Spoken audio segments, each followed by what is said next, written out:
Hallelujah, hallelujah.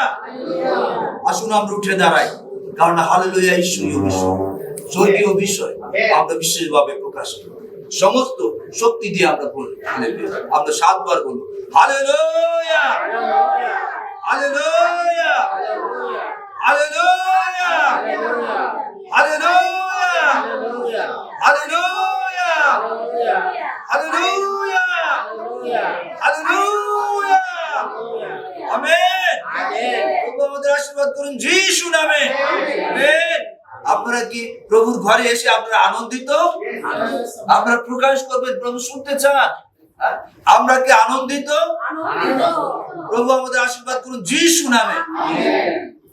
আসুন আমরা এই সময় প্রার্থনায় যাই, প্রার্থনায় যাই, প্রার্থনায় যাই। প্রেমময় সর্বশক্তিমান জীবন্ত ঈশ্বর পিতা, ধন্যবাদ জানাই পিতা যে আপনি মহাপবিত্র ঈশ্বর, প্রেমময় ঈশ্বর, মুক্তিদাতা ঈশ্বর, রক্ষাকর্তা ঈশ্বর পিতা। ধন্যবাদ জানাই স্বর্গীয় পিতা আপনার জীবন্ত বাক্যের জন্য, যে বাক্য দ্বারা সমস্ত কিছু আপনি সৃষ্টি করেছেন, আমাদেরকেও সৃষ্টি করেছেন। প্রভু আপনি চান যেন আপনার সেই বাক্যে আমরা শক্তিশালী হই এবং শয়তানের উপর জয় লাভ করি এবং আশীর্বাদের জীবন যাপন করি যিশু নামে পিতা। অর্থ পিতা আপনার আত্মা দ্বারা যিশু নামে আমাদের প্রত্যেকের অন্তরে কার্য করুন, আমাদের অন্তর খুলে দিন যিশু নামে। পবিত্র আত্মা আজকেও সেই পঞ্চসপ্তমী দিনের সেই ক্ষমতায় শক্তিতে প্রত্যেক আত্মাকে নাড়া দিন যিশু নামে, যেন প্রত্যেক আত্মা শিলবিদ্ধ হয় এবং প্রত্যেকে পিতা অনিন্দনীয় হওয়ার জন্য পিতা ঈশ্বর পিতার উপর নির্ভর করে যিশু নামে পিতা। আপনার আত্মার বর্ষণ দিন প্রভু। পবিত্র আত্মা চারি বায়ু থেকে আসুন, আমাদের কর্ণ খুলে দিন যেন আমরা আপনার রব শুনতে পারি। আমাদের অন্তর প্রস্তুত করে দিন, বাধ্যতার হৃদয় দিন যেন পিতা আমরা আপনার বাক্য বুঝে পালন করি, প্রয়োগ করি, হিসেবে সাহায্য করুন পিতা। আমাদের অন্তর প্রস্তুত করে দিন প্রভু। পবিত্র আত্মা আমাদের বুঝবার মতো করে প্রত্যেকের অন্তরে সেই জীবন্ত বাক্য কার্যকারী করুন যিশু নামে। আমাদের প্রত্যেকে আশীর্বাদ যুক্ত করুন, আমরা যেন শুধুমাত্র শ্রোতা না হই, যেন সেই বাক্যের কার্যকারী হই, সেভাবে সাহায্য করুন যিশু নামে। আমরা স্বর্গীয় পিতা আপনার আশীর্বাদের লোক হতে চাই, আমরা অনিন্দনীয় রূপে আপনার কাছে আসতে চাই। সেই নিমিত্ত পিতা জগতের মন্দতা এবং শয়তানের সমস্ত প্রতিরোধ থেকে মুক্ত হয়ে যেন আমরা সেখানে আসতে পারি। সেই নিমিত্ত জ্ঞান, প্রজ্ঞা, শক্তি এবং জীবন্ত বাক্য দ্বারা আমাদের সাহায্য করুন, আমাদের সঙ্গে থাকুন। এই সমস্ত বিনতি প্রার্থনা স্বর্গীয় মহান ঈশ্বর পিতা নাসরত যিশু খ্রিস্টের নামে দয়া করে শ্রবণ এবং গ্রাহ্য করুন। আমেন। আপনার পাশে যিনি আছেন তার সাথে হ্যান্ডশেক করুন, বলুন যে প্রভু আপনাকে আশীর্বাদ করুন যিশু নামে। প্রভু আপনাকে আশীর্বাদ করুন যিশু নামে।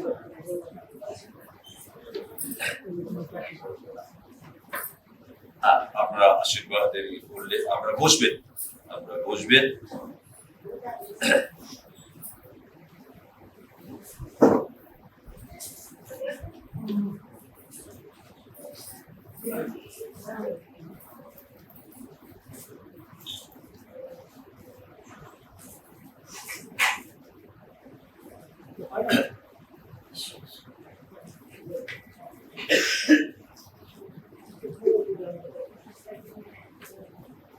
পিতা ঈশ্বরকে কৃতজ্ঞতায় ধন্যবাদ জানাই যে তিনি আজকেও আমাদেরকে সুযোগ দিয়েছেন যেন আমরা প্রভুর অনুগ্রহ তার আশীর্বাদ লাভ করি। আজকে এই জুন মাসের শেষ শুক্রবার, প্রভু আমাদেরকে 6 মাসের শেষ দিকে নিয়ে এসেছেন যেন এই বছরের অর্ধেক সময়ের মধ্যে আমরা রয়েছি। প্রভু আমাদেরকে অবশ্যই সামনের দিনগুলিতে আশীর্বাদ করবেন যিশু নামে, যেন আমরা প্রভুর উপর নির্ভর করি। আজকে আমরা প্রভুর বাক্য থেকে যে অংশ দেখব, আমরা বিশেষভাবে দেখব প্রথম থিসলনিকীয় 5 অধ্যায় 23 পদের আলোচনা। প্রথম থিসলনিকীয় 5 অধ্যায় 23 পদ। আমাদের বিষয় থাকবে আত্মা অনিন্দনীয় রূপে রক্ষা করা। আত্মা অনিন্দনীয় রূপে রক্ষা। আমরা এই অংশটা পাঠ করছি।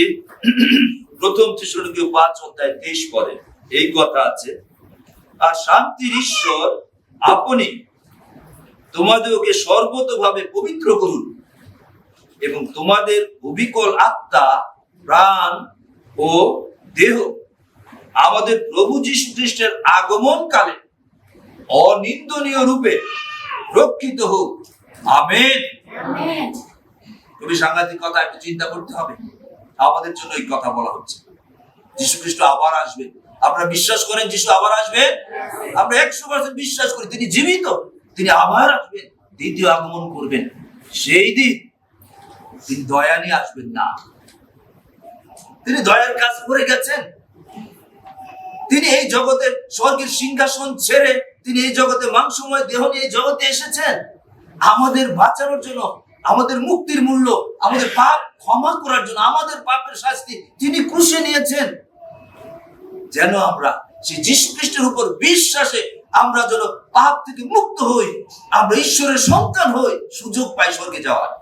কারণ তিনি ঈশ্বর পুত্র, স্বর্গে ছিলেন, স্বর্গ থেকে পৃথিবীতে মাংসময় দেহ নিয়ে তিনি সৃষ্টিকর্তা, সৃষ্টির সাথে যুক্ত।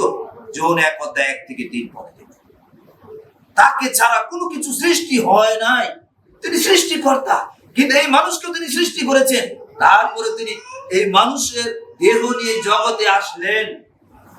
তারপরে মানুষের সমস্ত পাপের মুক্তির মূল্য স্বরূপ তিনি তার জীবন ক্রুশে দিলেন। পাপ থেকে মুক্তি পেতে হলে জীবন দিতে হবে, একটা পাপের জন্য মূল্য জীবন দিতে হবে। আর তিনি তার নিষ্পাপ জীবন তিনি ক্রুশে দিলেন, যেন পাপীরা তার কারণে রক্ষা পায়। যে কোনো পাপী তাকে বিশ্বাস করবে, সে পাপ থেকে মুক্ত হবে, সে আশীর্বাদ প্রাপ্ত হবে। আজকে আমরা যে বিষয় দেখছিলাম, খুবই গুরুত্বপূর্ণ বিষয়, আবারও দেখছি আমরা। আর শান্তির ঈশ্বর আপনি তোমাদেরকে সর্বতভাবে পবিত্র করুন। ঈশ্বর যেন আমাদেরকে সব দিক থেকে পবিত্র করেন। এই সব দিক বলতে 3টা দিককে মিন করা হয়েছে, 3টা দিক, যেটা নিয়ে আমরা সৃষ্টি। আমাদের মধ্যে 3টা দিক রয়েছে। দেখুন এখানে রয়েছে, সর্বতভাবে পবিত্র করুন এবং তোমাদের অবিকল আত্মা, প্রাণ ও দেহ আমাদের প্রভু যীশু খ্রিস্টের আগমন কালে, যিনি যখন দ্বিতীয় আগমন করবেন, সেই সময় তিনি 3 দিকে দেখবেন যে আমরা অনিন্দনীয় কি না, আমাদের পাপ থেকে আমরা মুক্ত হয়েছি কিনা, পাপের ক্ষমা নিয়েছি কিনা, মুক্তিদাতার মধ্য দিয়ে আমরা পাপ ক্ষমা নিয়ে আমরা অনিন্দনীয় রূপে আছি কিনা। কারণ পৃথিবীর সমস্ত মানুষ পাপী, বাইবেল বলছে, রোমীয় 3:23। কারণ আদম বংশজাত, স্বভাবজাত পাপের মধ্যে সমস্ত রয়েছে। কারণ প্রথমেই তারা পাপ করেছে এবং তাদের মধ্যে পৃথিবীর সমস্ত মানুষ পাপী। কিন্তু এই পাপ থেকে মুক্ত করার জন্যই তিনি এই পৃথিবীতে এসেছেন। আর কোন ব্যক্তির ক্ষমতা নাই তা পাপ থেকে মুক্ত করার, তাকে সেই ক্ষমতা দেওয়া হয়েছে। তাই যিশু নামের অর্থ পরিত্রাণকর্তা, মুক্তিদাতা, উদ্ধারকর্তা, যেভাবে বুঝে যিশু নামের অর্থ সেটা। আর যিশু উদ্ধারের কাজ, পাপ থেকে ক্ষমার কাজ তিনি তার জীবন দিয়ে করে গেছেন। পাপের শাস্তি মৃত্যু, পাপের শাস্তি, পাপের বেতন মৃত্যু। সেই মৃত্যু তিনি নিয়েছেন আমাদের প্রত্যেকের পক্ষে। তিনি বেতন হিসেবে তার জীবন পরিশোধ করে দিয়েছেন ঈশ্বরের কাছে, যেন ঈশ্বর তার মৃত্যুকে গ্রহণ করে। যেন যারা সেই যীশু খ্রিস্টকে বিশ্বাস করবে, তারা সেই মুক্তির মূল্য প্রাপ্ত হবে, তারা মুক্ত হবে, পাপের দাসত্ব থেকে মুক্ত হবে। তা আমরা এখানে দেখছিলাম প্রত্যেকটা মানুষের মধ্যে, এই যে আমাদের মধ্যে দেহ আছে না, দেহ আমরা বুঝেছি মাংস, তারপরে আমাদের মধ্যে রয়েছে প্রাণ বা মন রয়েছে, প্রাণ বা মন রয়েছে, তারপরে আছে আত্মা বা রুহু। 3টা জিনিস দিয়ে আমরা তৈরি প্রত্যেকটা মানুষ। আর শয়তান রয়েছে, শয়তানের 3 দিক থেকে আমাদেরকে আক্রমণ বা পরীক্ষা করবে, পরীক্ষায় ফেলবে। আর এই 3 দিকের পরীক্ষা বিষয় যদি আমরা বুঝতে না পারি, শয়তান আক্রমণ করবে 3 দিক থেকে, যেন এই লোকেরা মন্দতায় পতিত হয়, যেন তারা স্বর্গে যেতে না পারে, শয়তানের দলে যায়, যেন তারা অনন্ত নরকে যায়। শয়তানের লক্ষ্য এটা। আর এই সময় আমাদেরকে সাবধান হতে হবে। আর এই পরীক্ষাগুলি যদি আপনি বুঝতে না পারেন, 3 ধরনের, যে কোনো পরীক্ষা আমাদের জীবনে আসবে, এই 3 ধরনের মধ্যে যে কোনো একটা হবে। 3 ধরনের ছাড়া কোনো পরীক্ষা আমাদের জীবনে আসবে না। দেহের পরীক্ষা আসবে, মনের পরীক্ষা আসবে, আত্মার পরীক্ষা আসবে। তাই এখানে বলা হয়েছে পরীক্ষক, যীশু খ্রিস্টের কাছেও সেই পরীক্ষক এসেছিল না? শয়তান যীশু খ্রিস্টকে পরীক্ষা করেছে, কিন্তু যীশু কি ব্যবহার করেছেন? সবচেয়ে শক্তিশালী বাক্য লেখা আছে, দেখবেন ওখানে 3-4 বার লেখা আছে, 4 বার লেখা আছে। মানে কি? ঈশ্বরের বাক্যে লেখা আছে, শয়তান তুমি যা বলছো তা ঠিক না, তুমি কি বলো তাতে কিছু আসে যায় না। কিন্তু আজকে আমরা এই জগতে রয়েছে মাংসময় মানুষ।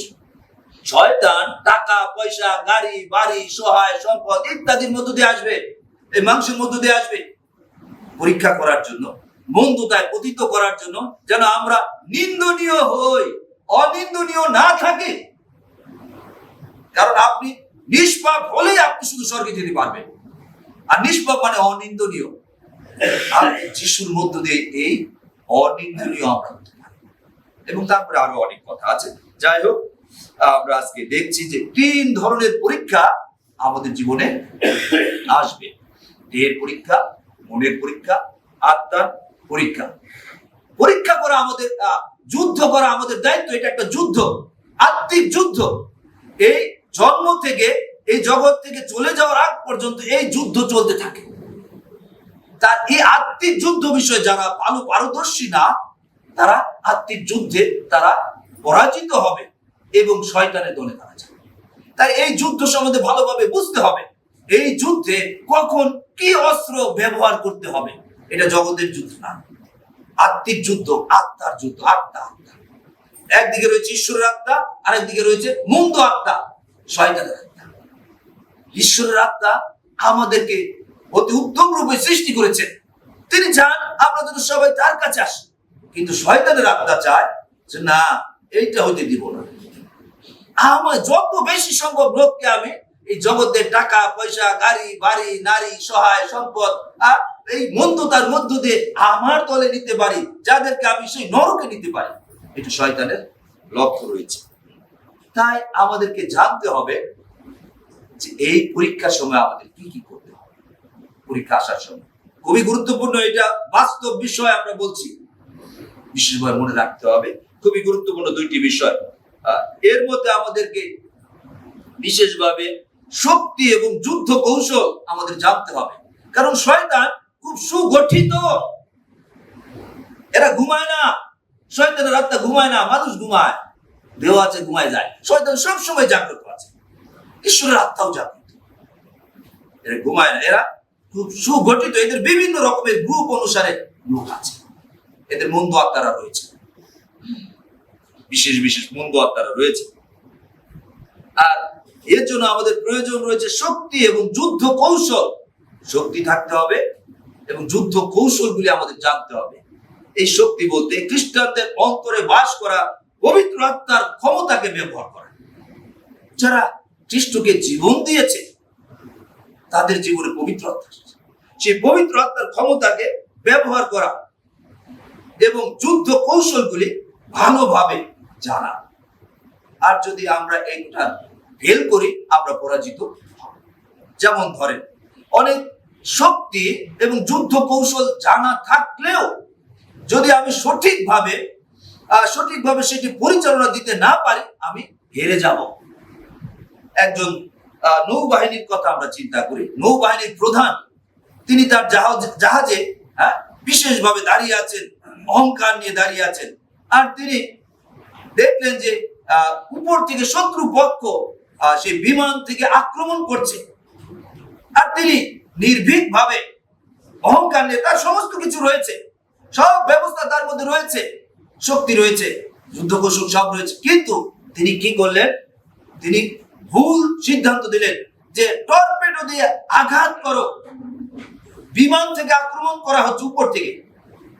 অবশ্যই তিনি হেরে যাবেন, কারণ টর্পেডো দিয়ে সেই বিমানকে আক্রমণ করা যায় না। জাহাজকে, যেটা পানির নিচ দিয়ে আসে, টর্পেডো দিয়ে সেটাকে আক্রমণ করতে হয়। কারণ তার ভুল সিদ্ধান্তের কারণে তিনি হেরে যাবেন। অনেক বাক্য আপনি জানতে পারেন, অনেক বাক্য আপনার মনে আছে, কিন্তু সঠিক সময়ে সঠিক বাক্য হলো শক্তি, ক্ষমতা, ঈশ্বরের শক্তি, ক্ষমতা সেখানে রয়েছে। বাক্যকে বলা হয়েছে, ঈশ্বরের বাক্যকে বলা হয়েছে আর সে পবিত্র আত্মার খড়গ। খড়গ মানে তরবারি, যার দুদিকেই ধার। এই বাক্য যদি ঠিক সময়ে ঠিক জায়গায় ব্যবহার না করেন, আপনি হেরে যাবেন। যেমন এই ব্যক্তি ভুল সিদ্ধান্ত দিয়েছে, ভুল কমান্ড দিয়েছে, সেই কারণে তিনি সব থাকলেও হেরে যাবেন। ঠিক একইভাবে আমাদের এটি জানা খুবই গুরুত্বপূর্ণ। আমরা যদি ভুল কমান্ড দেই, শয়তান আমাদের দেহের উপর আক্রমণ করলে কিভাবে রক্ষা পেতে হবে, আমাদের মনের উপর আক্রমণ করলে কিভাবে কি কমান্ড করতে হবে যদি না জানি, আমাদের আত্মাকে রক্ষা করার জন্য কি কমান্ড করতে হবে যদি না জানি, তাহলে আমরা হেরে যেতে পারি। বাক্য থাকতে পারে, আপনি অনেক বাক্য মুখস্থ করছেন, কিন্তু ঠিক সময়ে ব্যবহার করছেন কি না। বাক্য খুবই গুরুত্বপূর্ণ। বাক্য ব্যবহার করা, প্রয়োগ করা খুবই গুরুত্বপূর্ণ। তাই এই অস্ত্রগুলি যারা খুবই গুরুত্বপূর্ণ।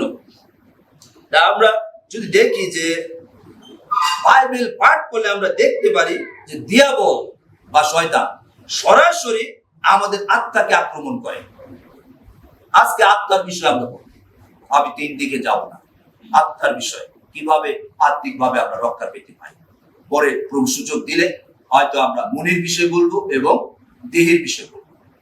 আজকে আত্মিক বিষয় আমরা বলবো। বাইবেল আমাদেরকে বলে যে দিয়াবল সরাসরি আমাদের আত্মাকে আক্রমণ করে আর আমাদেরকে সন্দেহে ফেলে দেয়।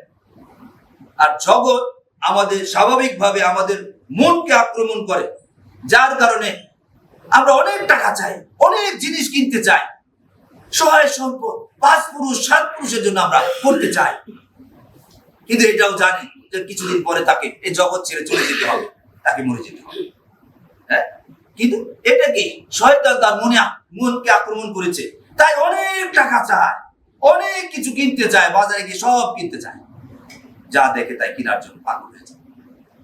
তা আমাদের মনে রাখতে হবে, দিয়াবল আত্মাকে আক্রমণ করবে এবং জগৎ প্রাণকে আক্রমণ করবে। শয়তান জগতের মধ্য দিয়ে আক্রমণ করবে, জগতের বিভিন্ন ফ্যাশনের গাড়ি, বাড়ি ইত্যাদি বিভিন্ন বিষয় দিয়ে।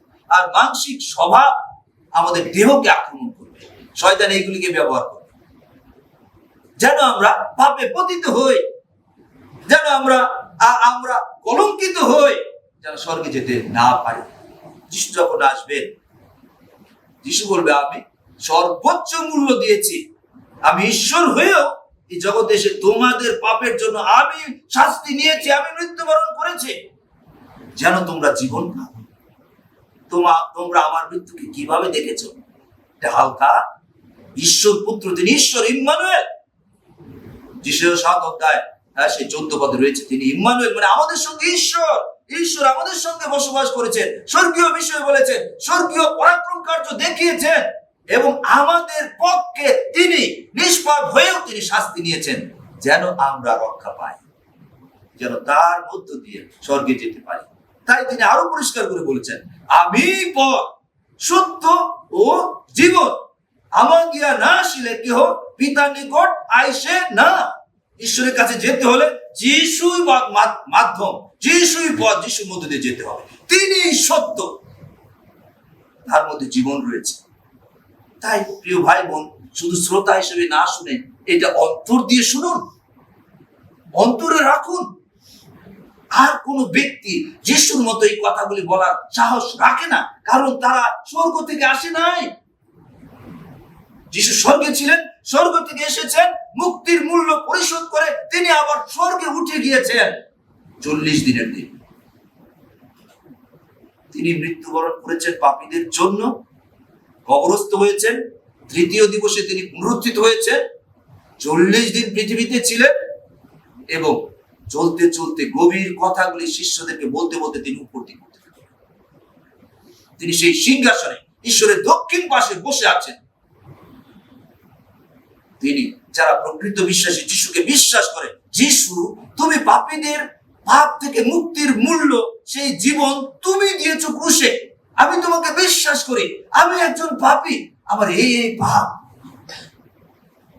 তুমি দয়া করে ক্ষমা করো, আমি জেনে করেছি, অজান্তে করেছি প্রভু, আমি এই পাপে থেকে মৃত্যুবরণ করে দোষী হয়ে নরকের আগুনে যেতে চাই না শয়তানের কাছে, তুমি দয়া করে আমাকে ক্ষমা করো। খুব সাবধানতায় সেই সিদ্ধান্ত করতে হবে যে আমি আর পাপে থাকতে চাই না, আমি স্বর্গে যেতে চাই, এবং জগতেও তোমার পবিত্র উপস্থিতি আমার মধ্যে থাকুক, আমাকে রক্ষা করো। যিশুর কাছে সেই কথাগুলি বলা খুবই গুরুত্বপূর্ণ। তারা রক্ষা পাবে। আমরা যে কথা বলছিলাম, আমাদেরকে জানা খুবই গুরুত্বপূর্ণ যে আমাদের পরীক্ষাগুলি কোন ধরনের। দিয়াবল আত্মাকে বা ঈশ্বর সম্বন্ধীয় চেতনাকে আক্রমণ করবে। ঈশ্বর সম্বন্ধীয় চেতনাকে আক্রমণ করবে। যখন আমরা পরীক্ষায় পড়ে ঈশ্বরের মঙ্গল ভাব, তার বাক্য ও ঈশ্বরের বিশ্বস্ততাকে অস্বীকার করি, ঠিক তখনই ওই মন্দ শক্তি আপনার ঈশ্বর সম্বন্ধীয় চেতনাকে সরাসরি আক্রমণ করে।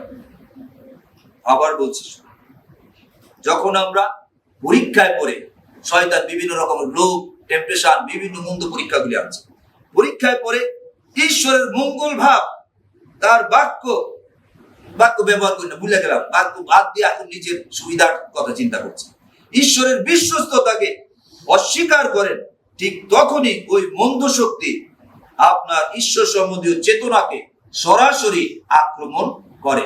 এর মানে এই বাইবেল পাঠ, প্রার্থনা না করা, অন্য কিছুতে আসক্ত থাকা, ঘুমিয়ে যাওয়া, নিজেকে খ্রিস্টান বলতে ভয় পাওয়া, লজ্জা পাওয়া, ইত্যাদি ইত্যাদি আরো অনেক কিছু আছে। আপনার আত্মাকে, আত্মিক চেতনার উপর আক্রমণ করবে, ঈশ্বর সম্বন্ধীয় চেতনা, যেন আপনি সেখান থেকে সরে যান, যেন আপনি সেখান থেকে সরে যান। আমরা একটু বাক্য দেখব। শয়তান পিতরের আত্মাকে আক্রমণ করেছিল, ঈশ্বর সম্বন্ধীয় চেতনার উপর আক্রমণ করেছিল। আর পিতর কি করেছিল?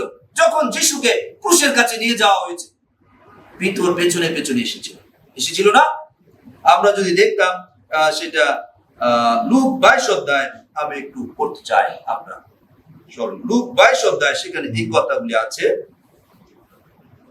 আর সেখানে পিতর 3 বার যিশুকে অস্বীকার করেছিল, 3 বার। লুক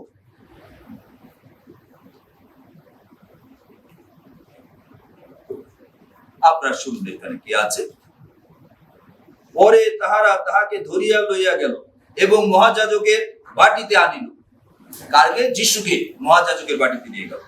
আর পিতর দূরে থাকিয়া পশ্চাৎ পশ্চাৎ চলিলেন। পরে লোকেরা প্রাঙ্গণের মধ্যে আগুন জ্বালিয়া একত্রে বসিলেন। পিতর তাহাদের মধ্যে বসিলেন, তার শিষ্য, যে বয়স্ক শিষ্য, যিশুর বয়স্ক শিষ্য, যিশুর সঙ্গে চলাফেরা করেছেন, অনেক পরাক্রম কার্য দেখেছেন, যিশুকে ভালোভাবে জানেন।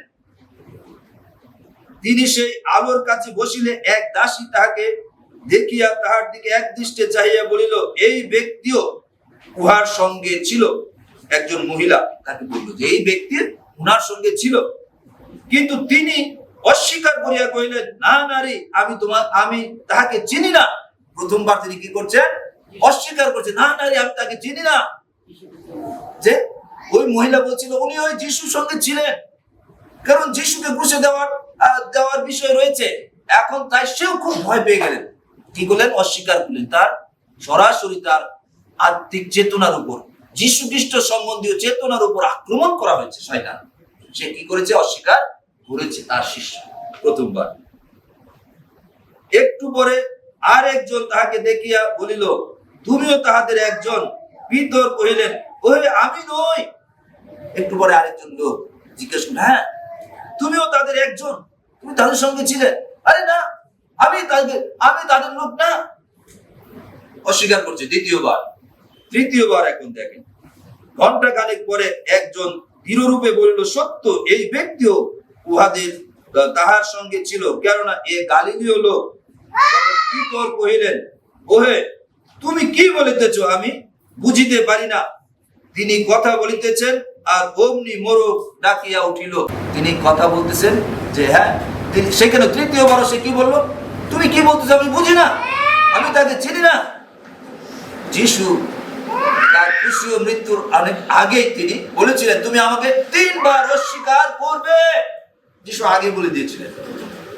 পিতর যখন খুব সেন্টিমেন্টাল হয়ে গেল এবং বললো যে না প্রভু, আপনাকে কোনোভাবে মরতে দিব না, আমি জীবন দিয়ে হলেও আপনাকে রক্ষা করব। যিশু ঈশ্বর, তিনি সব জানেন। তখন পিতরকে বললেন, তুমি 3 বার আমাকে অস্বীকার করবে, মোরগ ডাকবার আগেই তুমি 3 বার আমাকে অস্বীকার করবে। আর 3 বারই বাক্য অস্বীকার করে ফেলেছে। মানে কি? তার আত্মিক চেতনার উপর শয়তান আক্রমণ করেছে সরাসরি। তাই তিনি এখন তার গুরু রাব্বিকে তিনি অস্বীকার করছেন, তাকে চিনেন না। ঠিক এরকম অবস্থা আসতে পারে জগতে থাকার সময়। তুমি খ্রিস্টান, হ্যাঁ, তুমি যিশুকে বিশ্বাস করো, তাহলে তোমাকে মরতে হবে। আর যদি যিশুকে অস্বীকার করো, তাহলে তুমি রক্ষা পাবে, তুমি যেতে পারবে। আপনার সিদ্ধান্ত। শয়তান সরাসরি আক্রমণ সবসময় করে না। এটা আত্মার উপর আক্রমণ, আত্মিক বিষয়ের উপর। আত্মা আত্মার উপর আক্রমণ করে। তাই এই সময় আমাদের কি করণীয় বিষয় রয়েছে, আমরা এর দিকে একটু আগাবো, আমরা দেখব। যদি আমরা দেখি আত্মা সম্বন্ধে দিয়াবলের আক্রমণকে কিভাবে আমরা প্রতিরোধ করব, ভালোভাবে শুনুন। যাকব 4:7 কি কথা আছে? অতএব তোমরা ঈশ্বরের বশীভূত হও, বাইবেলের বাক্যে রয়েছে। যাকব 4:7 কিন্তু দিয়াবলের প্রতিরোধ করো, তাহাতে সে তোমাদের হইতে পলায়ন করিবে। কি কথা আছে? তোমরা ঈশ্বরের বশীভূত হও, মানে ঈশ্বরের বাধ্য থাকো, ঈশ্বরের কথা শুনো, মানে ঈশ্বরের বাক্য যেভাবে আছে সেইটা ব্যবহার করো। বাক্য পড়লেই পালন করা হয় না। বাক্য গির্জায় আসলেই আমি প্রভুর সন্তুষ্টের লোক হয়ে চলছি, তা নয়। যখন আপনি সেই বাক্য ব্যবহার করবেন জীবনে সমস্ত ক্ষেত্রে, এটা খুবই গুরুত্বপূর্ণ। এখানে কি বলছে? ঈশ্বরের বশীভূত হও, তার নিয়ন্ত্রণে থাকুন, তার বাধ্য থাকুন। ঈশ্বর মহাপবিত্র, তিনি চান আমরাও যেন পবিত্র হই, তার যে নিয়ম কানুন আছে তার মধ্যে থাকি। কিন্তু দিয়াবলকে প্রতিরোধ করো, শয়তানকে প্রতিরোধ করতে বলছেন, তাহাতে সে তোমাদের হইতে পলায়ন করিবে। প্রতিরোধ করলে তখন সে পলায়ন করবে। আর এই প্রতিরোধ কি দিয়ে করব? প্রতিরোধ করব না, বাধা দিতে হবে। কিভাবে? ঈশ্বরের বাক্য দিয়ে। যেটা আমরা দেখেছি যে মথি 4:1-11 এখানে পাঠ করা হয়েছে না?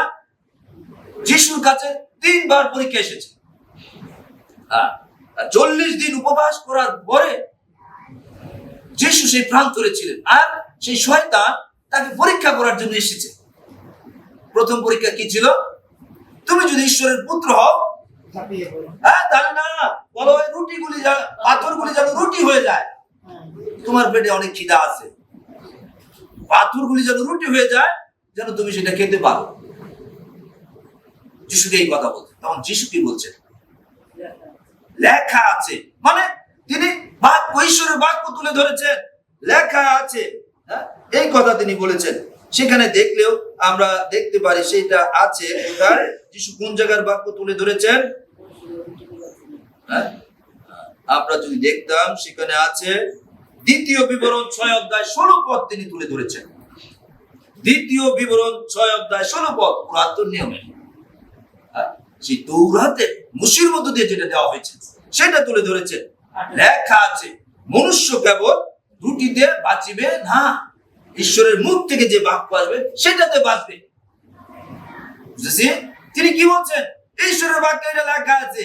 তুমি যে রুটি দেখাইতেছো, খাবার খাইলেই হবে না। তাই অনেকে আছে খাবার পেলে খুব খুশি, খাবার প্রয়োজন আছে, কিন্তু খাবার, এই জগতের খাবার খেয়ে আমরা স্বর্গে যেতে পারি না। তাই সাবধান হতে হবে। যারা পেটুক তাদেরও সাবধান হতে হবে, যেন আমরা পেটুক হয়ে যা ইচ্ছা তা না করি। আমাদের জ্যেষ্ঠাধিকারও যেন আমরা বিক্রি করে না ফেলি। আমরা সাবধান থাকবো। তার এখানে আমরা কি দেখছিলাম? দিয়াবলকে প্রতিরোধ।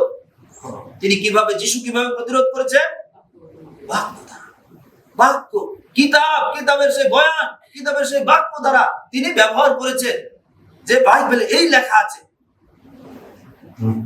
তখন শয়তান গেছে, তাকে কোথায় নিয়ে গেছে? আবার ধর্মধামের চূড়ার উপরে দ্বিতীয় পরীক্ষা করার জন্য, যে তুমি এখানে লাভ দিয়ে পড়ো, কারণ লেখা আছে তিনি স্বর্গদূত দ্বারা তোমাকে তুলে নিবে, তোমার কিছু ঘটবে না।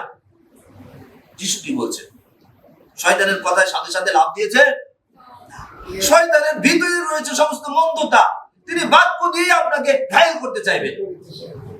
শয়তানের সমস্ত কিছু মূলে রয়েছে মন্দতা, দুষ্টতা। তিনি কি বলছেন? তোমার ঈশ্বর প্রভুকে পরীক্ষা করিও না, তিনি সব পারেন। তিনি যা আমরা চিন্তার বাইরে সেটাও তিনি করতে পারেন। তৃতীয়বার তিনি কোথায় নিয়েছেন? তৃতীয় পরীক্ষা কি ছিল? তখন তৃতীয় পরীক্ষাটা ছিল মথি 4 অধ্যায়। হ্যাঁ হ্যাঁ, আমরা যদি দেখি, তৃতীয় পরীক্ষাটা ছিল যে তাকে প্রণাম করার কথা বলেছে। হ্যাঁ, উঁচু পর্বতে নিয়ে গেলেন। উঁচু পর্বতে নিয়ে তিনি সমস্ত কিছু জানেন, যেখানে দাঁড়ালে সব দেখা যায়, সব দেখাচ্ছেন। রাজাদের বিষয়, সহায় সম্পদ, সমস্ত পাওয়ার ক্ষমতা দেখাচ্ছেন। এই যে সমস্ত মন্ত্রীরা, বড় বড় রাজারা আছে, সবকিছু আমি নিয়ন্ত্রণ করি, এই সমস্ত ক্ষমতা আমার হাতে। হ্যাঁ, শয়তান যেদিন আদম হওয়াকে পাপে পতিত করেছে, সেই দিন তার ক্ষমতা তার কাছে। আর এই সমস্ত ক্ষমতা আমার হাতে। আপনারা দেখছেন না, এখন যারা বেশি পাওয়ার নিয়ে ঘুরছে, মন্দতা, তার বেশি পাওয়ার বিভিন্ন ক্ষেত্রে রয়েছে। আর শয়তান যিশুকে সেটা দেখাচ্ছে, এই সমস্ত সিংহাসনের ক্ষমতা আমার হাতে। তুমি যদি আমাকে প্রণাম করো, উপুর হয়ে প্রণাম করো, তাহলে আমি এই ক্ষমতা তোমাকে দিব। যিশুকে বলছে, যিনি ঈশ্বর পুত্র ইম্মানুয়েল, তাকে বলছেন। যিশু কি বলছেন? দূর হ শয়তান। কারণ লেখা আছে, এখানেও শয়তানকে উত্তর দিচ্ছেন, লেখা আছে, প্রভুর বাক্য ব্যবহার করছেন। তোমার ঈশ্বর প্রভুকেই শুধু প্রণাম করবে। কাকে? ঈশ্বরকে প্রণাম করবে। তুমি কে? তাই জগতের মানুষ অনেক সময় বড় লোক, ও কেউ যদি বড় একটু আশ্বাস দেয়, প্রণাম করতে পারেন। কিন্তু এর মধ্য দিয়ে শয়তান আপনাকে মন্দতায় নিয়ে যেতে পারে। সেই ব্যক্তির মধ্য দিয়ে আপনাকে সাবধান হতে হবে। যিশু কি করেছেন? আত্মার খড়গ হিসেবে সেই বাক্য ব্যবহার করেছেন। আজকে আপনাকে তাই বাক্য পাঠ করতে হবে। বাইবেল না জানলে আপনি বাক্য কিভাবে ব্যবহার করবে? শয়তান মন্দ চিন্তা আপনার মধ্যে দিছে। এখন আপনি বাক্য জানলে আপনি সেই মন্দ চিন্তাকে প্রতিরোধ করতে পারবেন। যে মিথ্যা কথা বললো না, তখন মিথ্যা কথা বলার সুযোগ আছে। এখানে একটা মিথ্যা কথা বললে আমি এখানে 10,000 টাকা পাবো। মিথ্যা কথা বললে এখান থেকে আমার এই সুবিধাটা আসবে। হ্যাঁ, তখন ওই বাইবেলের বাক্য মনে রাখতে হবে, মিথ্যা কথা বললো না। মিথ্যা কথা শয়তানের কাজ। শয়তান মিথ্যাবাদী, খল। তাই ওই বাক্য ব্যবহার করে আমার সেখানে সরে যেতে হবে না। আমি ঈশ্বরের লোক, আমি স্বর্গরাজ্যের লোক। যিশু আমাকে ধার্মিক বানিয়েছেন স্বর্গে প্রবেশ করার। আমি এই মিথ্যা কথা বলে এই মন্দ টাকা নিতে পারি না। এটা শুধু মিথ্যা কথা বললাম। আর অনেক বিষয় আসতে পারে, হ্যাঁ, ইত্যাদি বিষয়গুলো আসতে পারে। তখন আমাকে সরে যেতে হবে। যাই হোক, এখানে আমি সেটা বলছিলাম, আমরা মূল জায়গায় আছি। এখন আত্মার বিষয়, আত্মার উপর যে পরীক্ষাগুলি আসবে, শয়তান সরাসরি আপনাকে এরকম বলতে পারে যে তুমি অনন্ত জীবন পাও নাই, তোমার পাপের ক্ষমা হয় নাই, তুমি অনন্ত জীবন পাও নাই। তখন কি করতে হবে? শয়তান আত্মার উপর আক্রমণ করছে, আপনাকে সন্দেহে ফেলে দিবেন। আমি যদি পাপের ক্ষমা না পাই, তাহলে তো আমি অনন্ত জীবন পাই। আর যদি আমি পাপের ক্ষমা না পাই, অনন্ত জীবন না পাই, আমি তো স্বর্গে যেতে পারবো, আমি তো নরকে যাব। এই সন্দেহ শয়তান ঢুকিয়ে দিবেন আপনার মধ্যে। আর শয়তানের কাজগুলি আপনার মেমোরির মধ্যে, আপনি আগে যে পাপগুলি করেছেন এগুলি রয়েছে, শয়তান এটাকে স্মরণ করিয়ে দিবে। কিন্তু আমাদের বিশ্বাসের ভিত্তি ঈশ্বরের বাক্য। ঈশ্বরের বাক্য মনে রাখতে হবে। হ্যাঁ, জন 3 অধ্যায় 16 পদে কি আছে? ঈশ্বর জগৎকে পরে বলেন প্রেম করলেন যে তাহার একজাত পুত্রকে দান করলেন, যেন যে কেহ তাহাতে বিশ্বাস করে সে বিনষ্ট না হয়, কিন্তু অনন্ত জীবন পায়। বিনষ্ট হওয়াটা মানে কি? নরকের আগুনে নিক্ষিপ্ত না হয়, শয়তানের দলে না যায়। ঈশ্বর কেন যিশুকে দিলেন? যেন আমরা অনন্ত জীবন পাই। অনন্ত জীবন ঈশ্বরের সঙ্গে অনন্তকাল থাকতে পারে। আর যারা বিনষ্ট হতে চাইবে, তারা মন্দতাকে গ্রহণ করবে। আর সেই সময় আমাদের কি করতে হবে? আমরা যারা নিজেদের পাপের জন্য অনুতাপ সহকারে যিশুর শরণাপন্ন হয়েছে, যিশুকে বিশ্বাসে গ্রহণ করেছে, প্রেমময় ঈশ্বর পিতা, তোমাকে ধন্যবাদ দেই যে তুমি আমাকে মানুষ হিসাবে সৃষ্টি করেছ, কিন্তু আমি এই পাপী মানুষদের মধ্যে ছিলাম। কিন্তু তুমি আমাকে মুক্তির জন্য, পাপ থেকে পরিত্রাণের জন্য তোমার একজাত পুত্রকে, যোহন 3:16 অনুসারে তোমার একজাত পুত্রকে যীশু খ্রিস্টকে পাঠিয়েছ। তিনি পাপীদের মুক্তির মূল্য তিনি জীবন দিয়ে পরিশোধ করেছেন। আমি তাকে বিশ্বাস করি। প্রভু যীশু, আমি তোমাকে বিশ্বাস করি। তুমি পাপীদের রক্ষাকর্তা, পাপীদের শাস্তি তুমি নিয়েছো। আমি একজন পাপী, আমার মুক্তির মূল্য, আমার পাপের দেনা তুমি তোমার জীবন দিয়ে পরিশোধ করেছো। আমি তোমাকে বিশ্বাস করি। আমি আর পাপে থাকতে চাই না, আমি পাপের মধ্যে থেকে নরকে যেতে চাই না। তুমি আমার জীবনের মুক্তিদাতা হও, তুমি আমার জীবনের প্রভু হও। তুমি দয়া করে এই মন্দ জগতে আমাকে রক্ষা করো। এই জীবন দেওয়া অনুতাপ সহকারে, দুঃখার্থ সহকারে, কারণ আপনি পাপ করেছেন, আনন্দ করতে পারেন না। পাপগুলির জন্য আপনি অনুতাপ সহকারে তার কাছে অন্তর থেকে বলবেন। কারণ পাপের মধ্যে যদি আপনি থাকেন, অনন্ত সেই মৃত্যু, ভয়ানক সেই নরকের আগুনে আপনাকে দেওয়া হবে। কারণ বিচারে আপনি দোষী হবেন যে আপনি যিশুকে গ্রহণ করেন নাই, যিশুকে জীবন দেন নাই, যিশুর মধ্য দিয়ে পাপের ক্ষমা নেন নাই। তাই আপনি সেই নরকের জন্য যোগ্য। অথবা আপনি যখন বলবেন যে আমি তো অনেক ভালো ভালো কাজ করেছি, আপনার ভালো কাজে কি আসে যায়? মনুষ্যদের এই ধার্মিকতা মলিন বস্ত্রের মতো, ময়লা কাপড়ের মতো, বেগে বাতাস বলে যেন শুকনা পাতা যেমন উড়ে যায়, কোথায় যায় কিছু হিসাব থাকে না। যিশা 61 তা দেখতে পারেন। হ্যাঁ, ঠিক আপনার আমার যে সামান্য ধার্মিকতা, এটা ঈশ্বরের কাছে কিছু না। সেজন্য তিনি তার পুত্র ঈশ্বরকে পাঠিয়েছেন, যিনি স্বর্গে ছিলেন, মহাপবিত্র, যিনি নিষ্পাপ, তাকে পাঠালেন। তিনি আমাদের মুক্তির জন্য, তিনি নিষ্পাপ, তিনি আমাদের পাপের পক্ষে শাস্তি নিয়েছেন, যেন আমরা তার উপর বিশ্বাস করি, পাপের ক্ষমা পাই। আর যখন আপনি অন্তর থেকে সেই পাপের ক্ষমা তাকে নেন, সেই বাক্য আপনার জন্য ঘটে। অর্থাৎ বাক্যের উপর আমরা বিশ্বাস করে দাঁড়িয়ে থাকবো, সেইটা করব, অন্য অনুভূতির উপর না, অনুভূতির উপর না।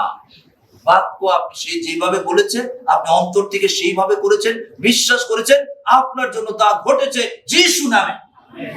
আর তখন পবিত্র আত্মা আপনার মধ্যে আসবে এবং আপনার নাম সেই জীবন পুস্তকে লেখা থাকবে, মেষশাবকের সেই জীবন পুস্তকে লেখা থাকবে।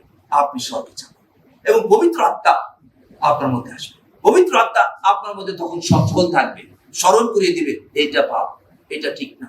তখন আপনাকে পবিত্র আত্মার রব শুনতে হবে, বাইবেল পাঠ করতে হবে, পবিত্র জীবন যাপন করতে হবে, কেননা আপনি তখন থেকে পবিত্র হয়েছেন। এর মানে যে আপনি পাপ করতে পারবেন না তা না। আপনাকে তিনি স্বাধীন করেছেন, কিন্তু আপনি স্বেচ্ছায় আবার যদি পাপে যান, শয়তান এই সুযোগগুলি নেবে। সেই সময় শয়তান মনে করাই দিব যে না, তুমি তো অনন্ত জীবন পাও নাই, তুমি এই যে একটা পাপ করলা, আর তোমার ওই পাপগুলি ক্ষমা হয় নাই, তুমি বেবিচার করছিলা, চুরি করছো না। আপনাকে মনে রাখতে হবে যোহন 3:16 ঈশ্বর জগৎকে এমন প্রেম করলেন, তার একজাত পুত্রকে দান করলেন। কেন তার পুত্রকে দান করলেন? সমস্ত পাপী মানুষদের জন্য দান করেছেন। তিনি পাপীদের, চুরি, চোর, বদমাশ, ডাকাত, খুনি, সমস্ত পাপীরা যদি অন্তর থেকে অনুতাপ সহকারে যিশুর শরণাপন্ন হয়, যিশুর কাছ থেকে সাহায্য নেয়, সে তার সমস্ত পাপের ক্ষমা পাবে। কারণ যিশু ঈশ্বর, পুত্র ঈশ্বর। সেই কারণে পৃথিবীর কোন ব্যক্তির তাকে ক্ষমা করার শক্তি নাই, শুধু যিশু পারে। সেই জন্য তার নাম দেওয়া আছে নাজাত দাতা, মুক্তিদাতা, পরিত্রাণ কর্তা। যিশু পাপীদের মুক্তির মূল্য তিনি ক্রুশে পরিশোধ করেছেন। তাই এটা মনে রাখতে হবে। সেই দিন যদি অন্তর থেকে আপনি যিশুকে মুক্তিদাতা প্রভু হিসেবে গ্রহণ করে থাকেন, আপনি আপনার সমস্ত পাপের ক্ষমা হয়েছে, আপনি স্বর্গরাজ্যের লোক। মনে রাখবেন, এই আইডেন্টিটি আপনাকে দেওয়া হয়েছে বাক্য অনুসারে, ঈশ্বরের বাক্য অনুসারে, ঈশ্বরের কথা অনুসারে। এটা অন্য কোনো ব্যক্তির কথা না, ঈশ্বরের কথা, সত্য বাক্য অনুসারে। তাই আপনি সাহস নিয়ে চলবেন, আমি ঈশ্বরের সন্তান, আমি স্বর্গরাজ্যের লোক। আমি অবশ্যই পাপ করার জন্য না। শয়তান এই সময় পাপগুলি আরো বেশি বেশি আনবে, যে একে টার্গেট আমার। আর দুষ্ট লোকদের প্রতি শয়তানের বিশেষ দৃষ্টি নাই, কারণ জানে যে এরা তো আমার দলে আছেই।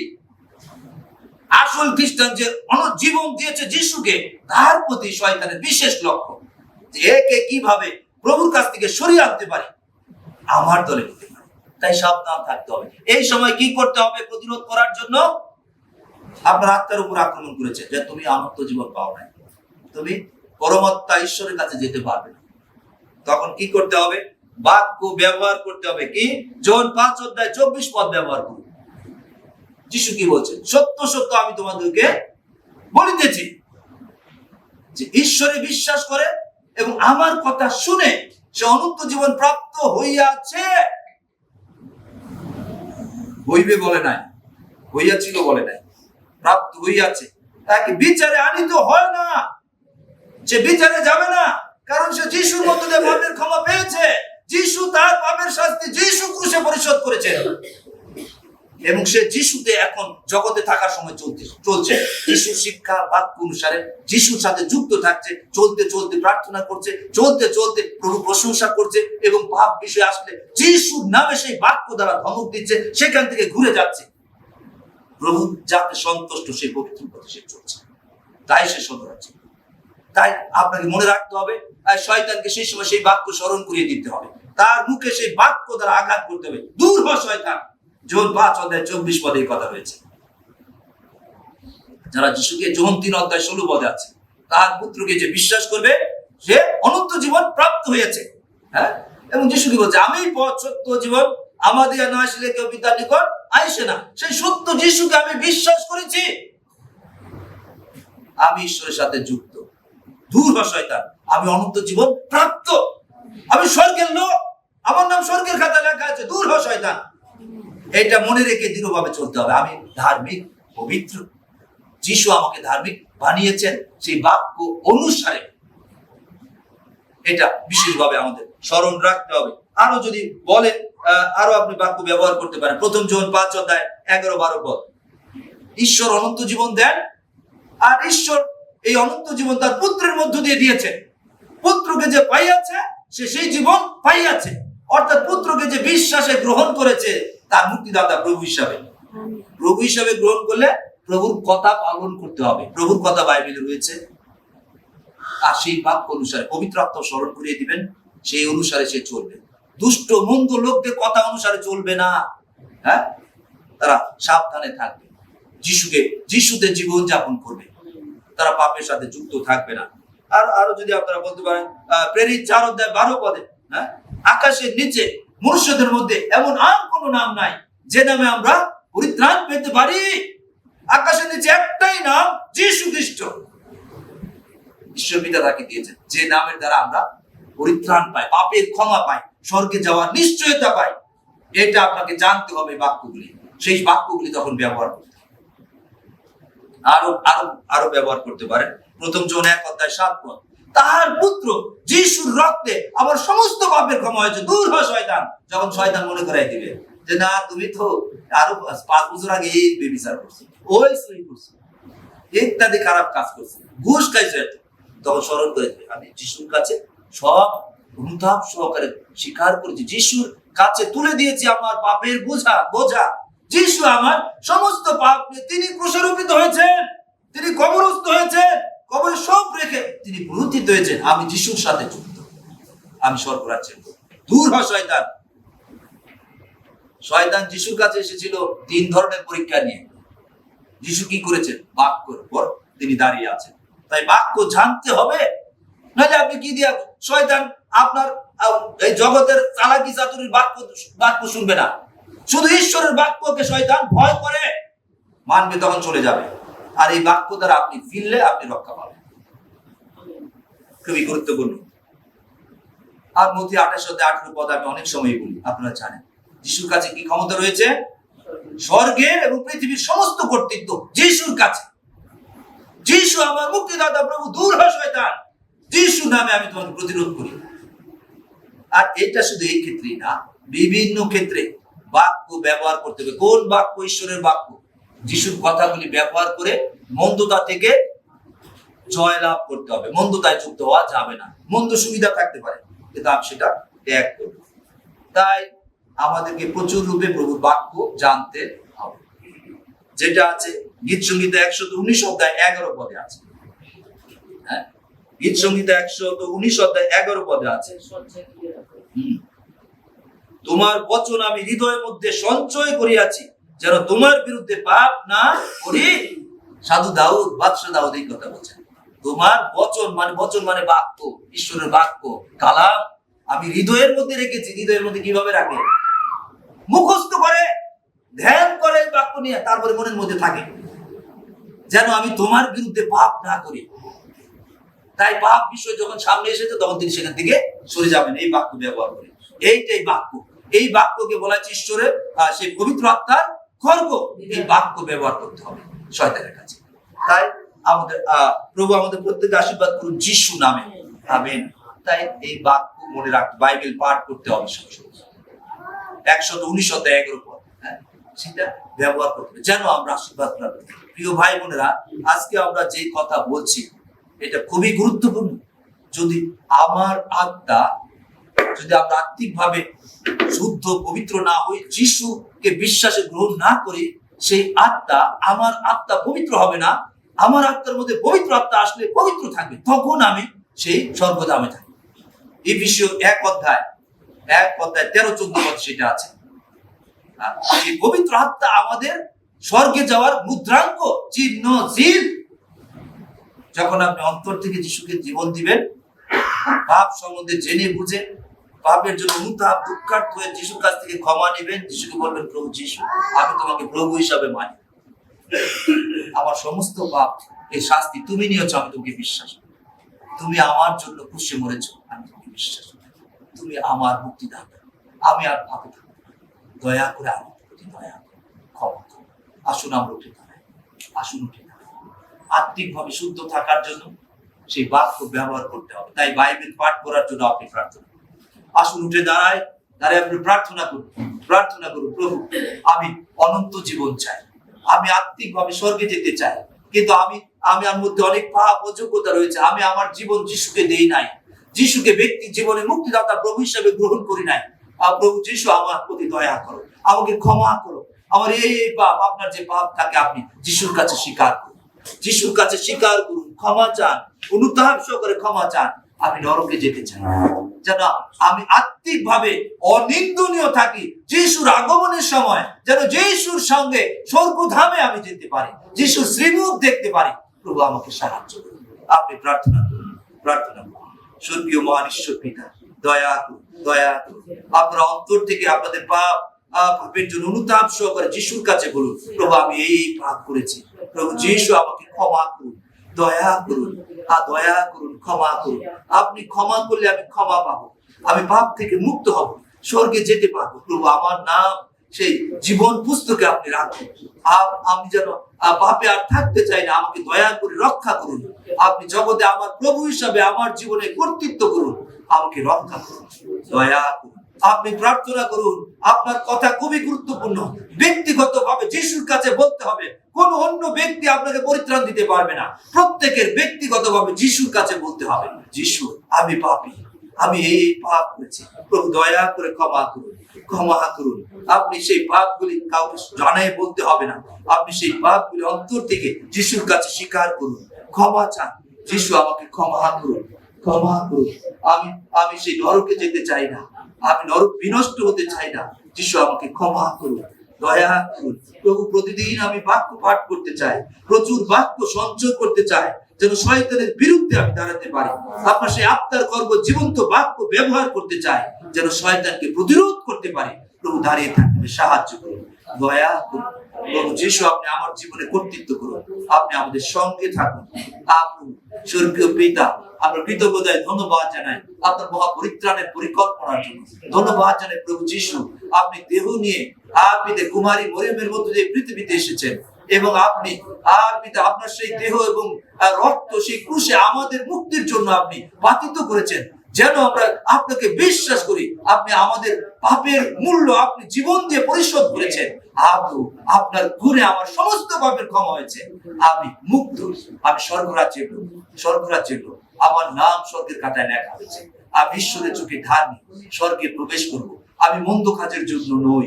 স্বর্গীয় পিতা, আমাদের প্রত্যেক ভাই বোন যারা দাঁড়িয়েছে, যারা আজ স্বীকার করেছে প্রভু যিশু আপনি সেই সত্য ঈশ্বর, স্বর্গীয় পিতা যিশু নামে প্রত্যেক আশীর্বাদ আপনার দয়া দিয়ে আপ্লিত করুন। কৃপা করুন প্রভু। পবিত্র আত্মন আপনার হস্তে আমাদের এই ভাই বোন প্রত্যেকে রাখি, প্রত্যেকের অন্তরে আপনি কার্য করুন, দয়া করে প্রত্যেককে সুরক্ষা দিন, প্রত্যেকের সত্যে পরিচালনা দিন, যেন প্রত্যেকে পিতা জীবন পায়, উপচয় পায়, স্বর্গীয় জীবন প্রাপ্তি প্রত্যেকে আশীর্বাদ করুন। এই সমস্ত বিনতি প্রার্থনা স্বর্গীয় পিতা নাসরীয় যীশু খ্রিস্টের নামে দয়া করে শ্রবণ এবং গ্রাহ্য করুন। আমিন।